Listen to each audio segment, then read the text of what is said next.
Welcome, everybody, to a dreary, miserable day here in Hartford, Connecticut, coming to you live from the Jesse Miller Field on the campus of Trinity College for today's pivotal matchup between the visiting Middlebury College Panthers at 4-2 and the host, Trinity College Bantams, at 5-1.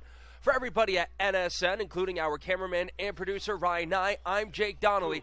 Back in 2014, the Middlebury College Panthers came into Hartford, Connecticut, with the Bantams riding a 53-game win streak, and the Panthers stomped the Bantams by a score of 27-7, snapping that 53-game win streak. The Bantams would then lose the week after that one, 7-6, to the Amherst College, at that time, Lord Jeffs, and the Bantams would also lose away on the road in Middletown, Connecticut, to the Wesleyan University Cardinals, 20-19.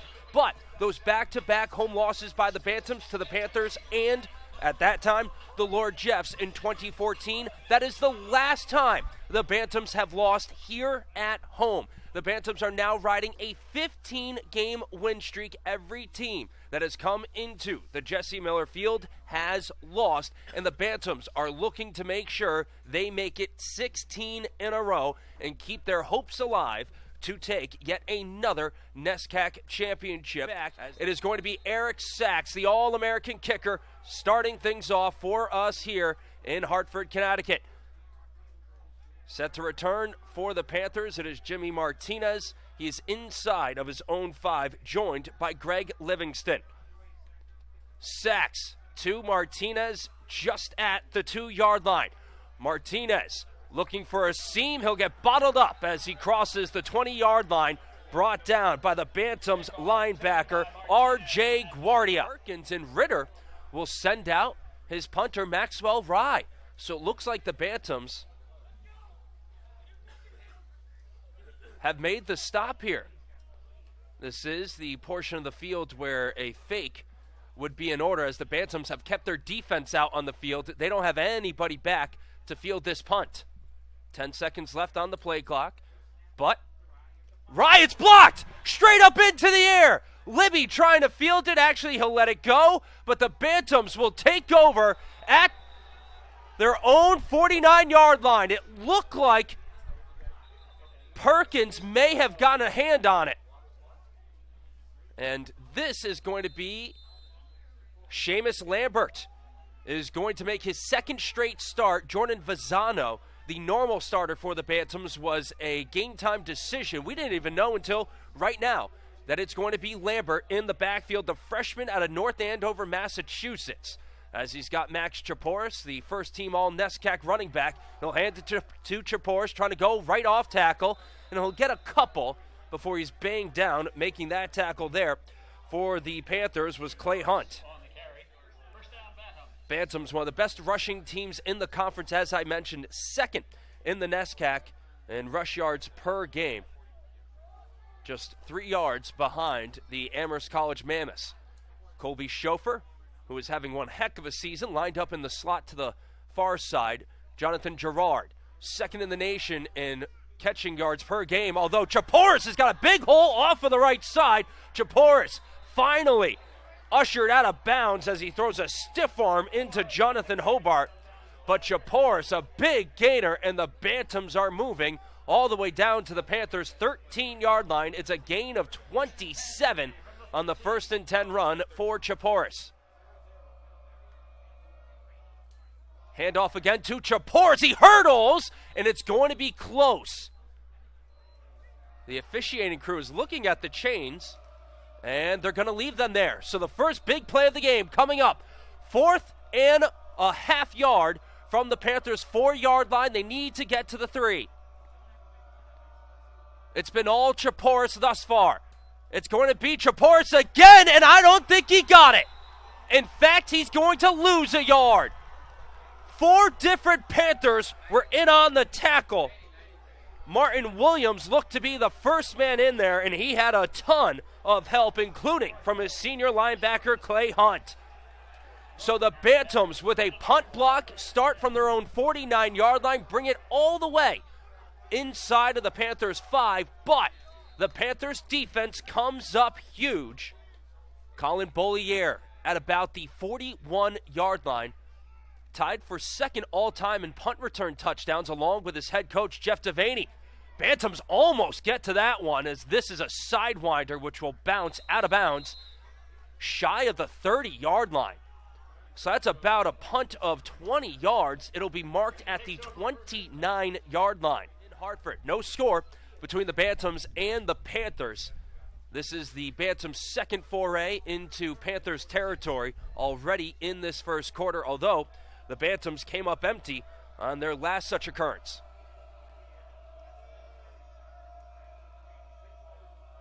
Gerard has Bobby Ritter lined up in press coverage against him. Lambert with the keeper. Lambert's got a huge hole, cuts up the middle, stays on his feet inside the 10, still going down to the 5-yard line. A terrific run by Lambert, and once again, the Bantams are inside of the Panthers' red zone. Chauffeur in motion. Handoff once again to Chaporis. He's got a wall of blockers. Chaporis cuts it up. There's a flag on the play as Chaporis makes his way into the end zone, but it looks like this one is coming back, and it is. Is also second, only to Jonathan Gerard, who is averaging 24 yards per catch and 137 catching yards per game. So what do you dial up here on 3rd and goal from the 16? Lambert. The fade to Gerard, throwing it up, and Gerard high points it and brings it down. Touchdown Bantams on 3rd and goal from the 16. That defensive line has been so good this season. Bantams second in the conference in defensive rush yards allowed at 70 yards per game. Amherst has been amazing, allowing just 43 yards on the ground this season.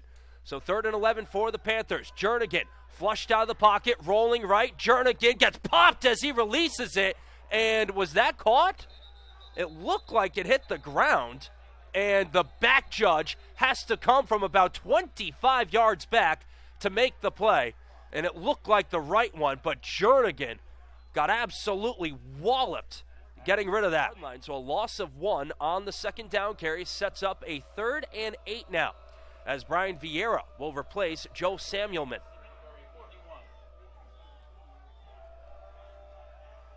Devontae Reed and Colby Chauffeur, the 2 wide receivers on the far side. It's Vieira and Gerard on the near. The big play wide receivers on the near side. Chauffeur, more the possession receiver in the slot on the far. Chaporis to the right of Lambert. Straight drop back. He's looking for Chauffeur. He hits him in stride, and bye-bye Chauffeur. As Colby Chauffeur into the end zone. There is a flag on the play. So we'll have to see if the play stands, but it looks like it will. A 41-yard passing catch to Colby Chauffeur.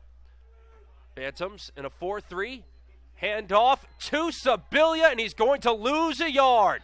James Cristiano, first man off of the pile, with help from the aforementioned Dago Pican-Rora. It's like the wind has picked up a little bit here in Hartford.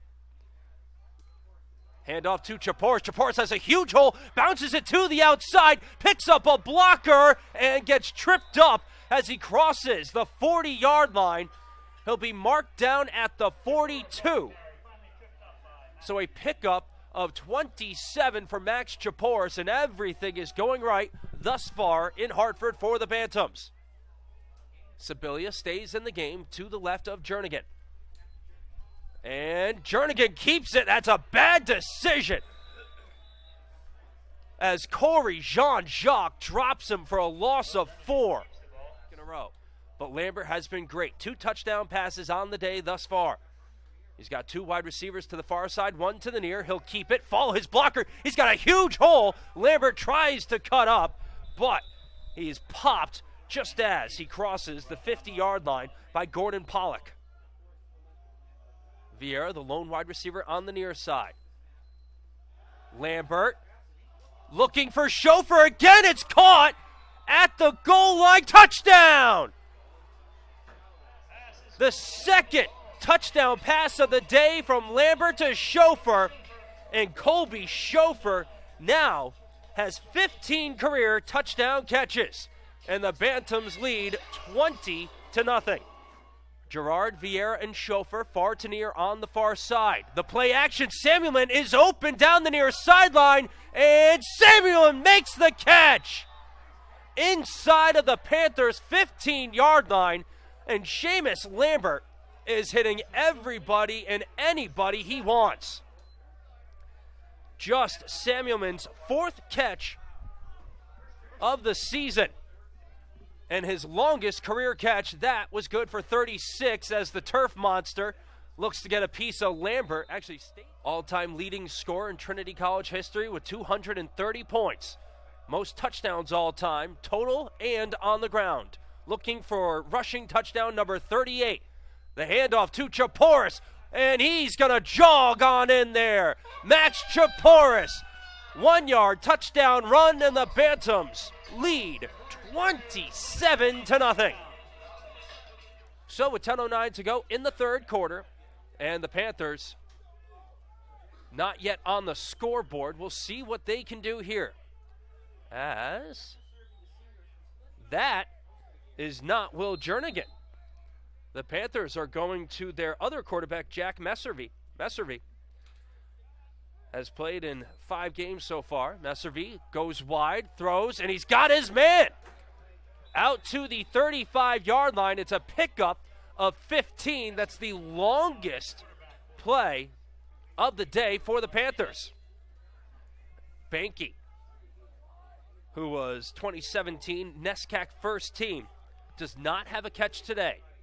17 catches on the year for him. Messervy is going to get flushed and absolutely cracked by Jacob Martellotti and Dan Negron. Sack. Bollier at about the 38-yard line. It's blocked!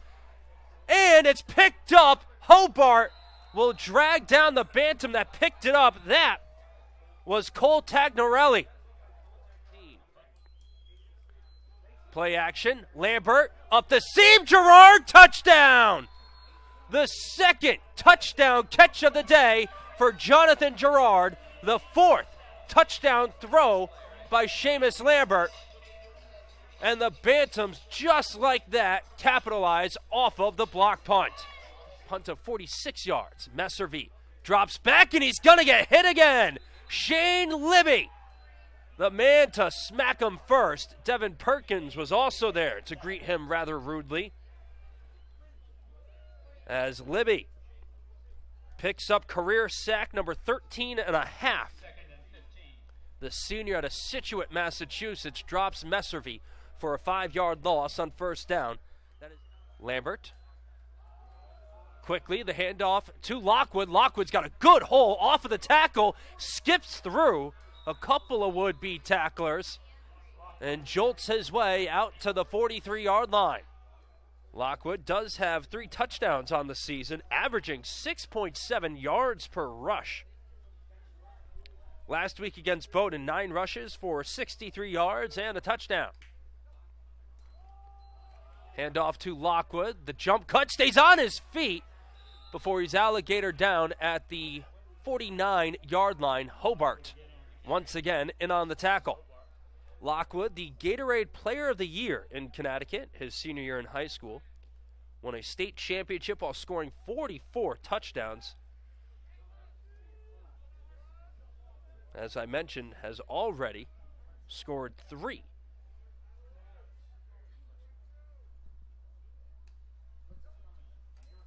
Panthers show blitz. Lambert's going to take it himself, and Lambert's got a bunch of room down the near sideline, and then he got hit. Looked to be a good 2 yards out of bounds. But with the Bantams up 34-0, it's a little bit looser for the Panthers. Bobby Ritter unceremoniously dumping Lambert to the ground, although Lambert has the last laugh at the moment, up 34-0, and now picking up yet another first down with his legs. 10 seconds left on the play clock with 1:05 left on the game clock here in the third quarter. Again, press coverage against Gerard, which just doesn't seem to be the way to go. 5'11", 180 for Ritter. Lockwood, the handoff, busted off of the right tackle, cuts and just lowers his head and rams his way over Hobart, who took the brunt of that. and is in considerable pain. 1st and 10 here for the Bantams. Lockwood after a big run. The play action. The throw is low, but a good job to adjust to the low throw as Jonathan Gerard hauls in his 4th catch of the day. Lockwood has been the primary running back the last 2 drives for the Bantams as Max Chaporis looks like his day will end 26 rushes for 149 yards. The offensive line for the Bantams has just been a bunch of road graders out there in front of their running backs. Chauffeur in motion, the handoff to Lockwood, and Lockwood barrels his way into the end zone. Spencer Lockwood's 4th touchdown run of his freshman season, and the Bantams have hung a 40-burger on the Panthers with 14:21 to go in regulation. Gets the snap off at 2. Straight drop back. He's going deep down the seam for Banky. It's intercepted. Ian McDonald, and he's got blockers ahead of him. McDonald down the far sideline, and then finally out at the 17-yard line. An underthrown ball by Messervy, and McDonald cut in front of the wobbler. His 2nd interception of the season.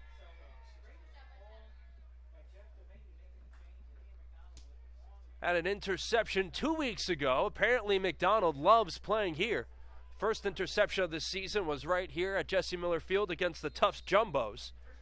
And he picks off that one as the cornerback / punter for the Bantams had a very easy read once he realized where Messervy's throw was going. So the Bantams going to their 3rd string quarterback now as the handoff goes to Spencer Lockwood, and Lockwood is going to stay on his feet, and it's 2 straight runs with touchdowns for Spencer Lockwood. 16 yards to pay dirt, and for the 2nd time in this 2nd half, the Bantams turn a turnover and 1 play later push it into the end zone. Tauber drops back. His 1st career throw is a completion out to the 22-yard line as the Trinity College Bantams will improve to 6-1 on the season. And the Middlebury College Panthers will drop to 4-3. The Bantams have a date with destiny next week against the Amherst College Mammoths. That game will be at 1 o'clock on NSN. There's no such thing as a championship week in the NESCAC, but that, for all intents and purposes, is probably it, as Amherst, at last check, was up on Tufts University late in the 4th quarter. So yes, the Amherst College Mammoths did win that one 19-13. One more snap here, and this game will be over. But the Bantams will move to 6-1. They will face the 7-0 Amherst College Mammoths. The winner of that game will have a bullseye towards the NESCAC title. So that does it for us here at Jesse Miller Field on the campus of Trinity College. The Bantams shutting out the Middlebury College Panthers 48-0. Spencer Lockwood, 2 touchdown runs in the 2nd half. Max Chaporis also punched one in, his 38th career touchdown run. Colby Chauffeur, 2 touchdown catches. Jonathan Gerard, also a couple of touchdown catches for him. Seamus Lambert in his 2nd straight spot start. 4 touchdown passes, no interceptions, and Lambert ended the day 9 for 11 through the air with 4 touchdowns. I'm pretty sure that's a perfect passer rating for Lambert. For everybody here at NSN, including our cameraman and producer, Ryan Nye, I'm Jake Donnelly. Thank you so much for sticking with us throughout. We hope you have a lovely rest of your Saturday afternoon. Remember, big game next week here in Hartford on NSN. The Bantams will host the Mammoths for the right to the NESCAC title. Goodbye from Hartford.